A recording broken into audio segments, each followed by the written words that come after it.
Boshim og'riyapti, isitma chiqyapti shekilli.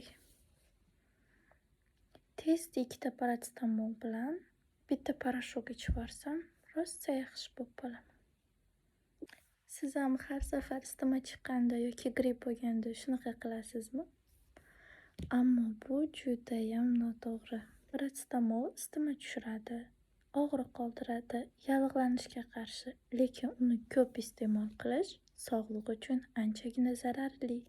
Avvaliga sizga hech nima bilinmashi mumkin, ammo bora-bora sizda jigar yetishmovchiligi yuzaga keladi. Ha, aytgancha, shamollaganingizda isitma chiqqanda birinchi parasetamol, undan so'ng qandaydir parashok, undan so'ng yana antigrippin shunday vositalar qabul qilsangiz, siz nimalar bo'lishingizni keyingi videoda ko'rib chiqamiz.